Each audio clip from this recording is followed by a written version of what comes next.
Bem-vindos à nossa aula de biologia. Este é o Sr. Sapinhos. Ele irá nos acompanhar e aprender junto com a gente essa grande questão. O que é a meiose? Ela é utilizada apenas para um propósito no corpo humano: a produção de gametas, as células sexuais, os espermatozoides e os óvulos. Seu objetivo é fazer as células filhas com exatamente metade dos cromossomos da célula inicial. Não, Sr. Sapinho, os espermatozoides não são sogerinos. Para explicar de outra forma, a meiose em humanos é um processo de divisão que nos leva de uma célula diploide com dois conjuntos de cromossomos, as células haploides, com apenas um conjunto de cromossomos. E em humanos, as células haploides feitas a partir da meiose são os espermatozoides e os óvulos. Quando um espermatozoide e um óvulo se unem na fertilização, os dois conjuntos de haploides de cromossomos formam um conjunto de diploide completo, um novo genoma. Em muitos aspectos, a meiose é muito semelhante à mitose. A célula passa por etapas similares e usa estratégias semelhantes para organizar e separar os cromossomos. Na meiose, a célula tem uma tarefa mais complexa. Ainda precisa separar as cromatídees irmãs, as duas metades de um cromossomo duplicado, como na mitose, mas também deve separar os cromossomos homólogos, os pares de cromossomos similares, mas não idênticos, que um organismo recebe de seus dois genitores.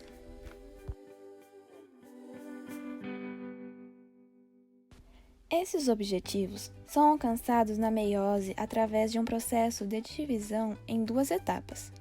Pares homólogos separam-se durante a primeira parte da divisão celular, chamada de meiose 1, e as cromatídees irmãs separam-se durante a segunda parte, chamada de meiose 2. Será que o Sr. Sapinhos está gostando? Pela carinha dele, eu acho que sim, então vamos continuar. A interfase é um período entre duas divisões celulares, ou seja, é o período em que a célula não está se dividindo. E é nesse período que o DNA cromossomático está ativo e a célula está em produção constante de proteínas, além de estar se preparando para a próxima divisão celular.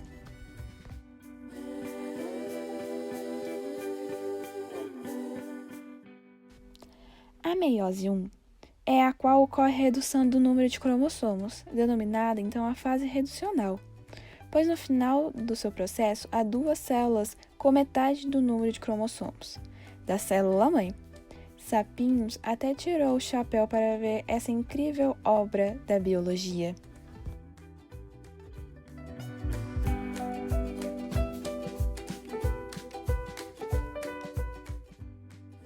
Inicia-se pela prófase 1. Essa etapa é dividida em 5 partes. A primeira delas é o leptóteno, que é caracterizado pela condensação dos cromossomos em alguns pontos específicos, sendo esses pontos denominados de cromômeros.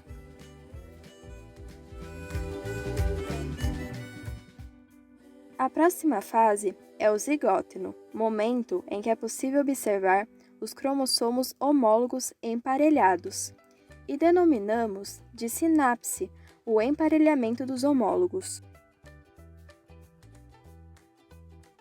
O emparelhamento atinge sua perfeição na fase de paquíteno, quando é possível observar o chamado bivalente ou tétrade. O bivalente são os pares de cromossomos totalmente emparelhados. Nesse momento, poderá ocorrer o crossover. Este processo é o qual os cromossomos homólogos trocam partes. Ele é facilitado por uma estrutura proteica chamada de complexo sinapitonêmico, que mantém os homólogos juntos. Os cromossomos estariam, na verdade, posicionados uns sobre os outros. Esse fenômeno é muito importante para que haja uma maior variabilidade genética na espécie. Segura as pontas, sapinho, ainda tem muito mais!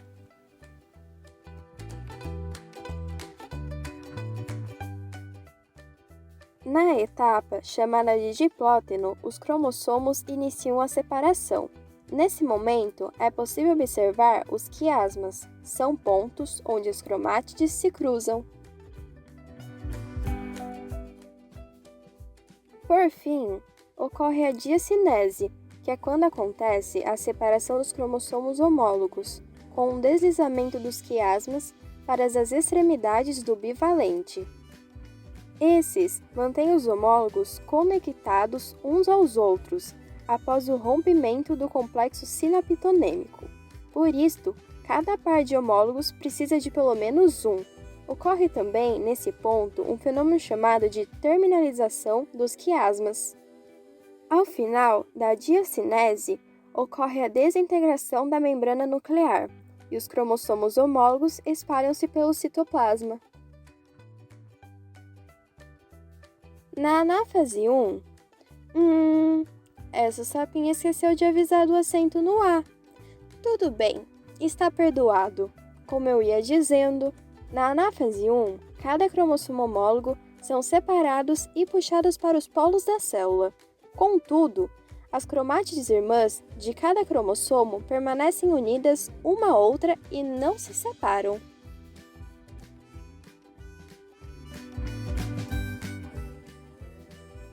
Finalmente, na telófase 1, os cromossomos chegam aos polos opostos à célula e os nucleolos reorganizam-se. Em alguns organismos, a membrana nuclear se reorganiza e os cromossomos se descondensam, mas em outros essa etapa é pulada, já que as células rapidamente vão entrar em outro ciclo de divisão, a meiose 2. A citocinese geralmente ocorre ao mesmo tempo que a telófase 1, formando duas células-cílias haploides. Agora a meiose. Licença, sapinho, você tá bem em cima do 2. Agora sim, fase que gera quantidade de células filhas, mas sem redução do número de cromossomos. Entre uma divisão e outra, não ocorre uma nova duplicação do material genético. A meiose 2 assemelha-se muito com a mitose, sendo considerada uma divisão equacional, pois o número de cromossomos permanece igual.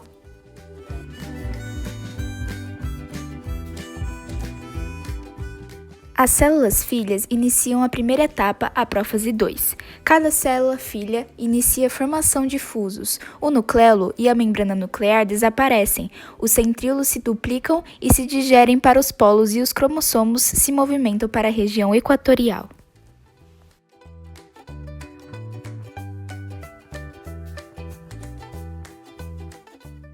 Em seguida, na metáfase 2, os cromossomos voltam ao polo equatorial, com as cromátides ainda unidas pelo centrômero, que se liga às fibras do fuso.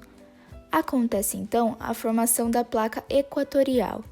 A diferença dessa etapa para a metáfase 1 é que agora os cromossomos não estão pareados, e sim alinhados um em cima do outro.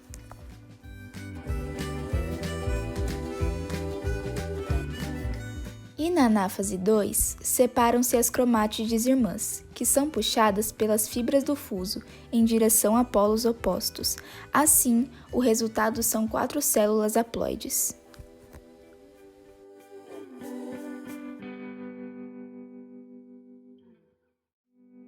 Por fim, na telófase 2, a carioteca reaparece.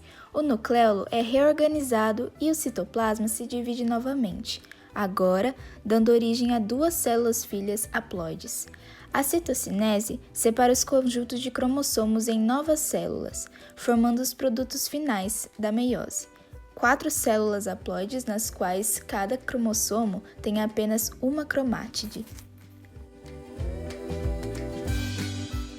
Agora vamos perguntar para o Sr. Sapinho o que ele achou dessa experiência maravilhosa.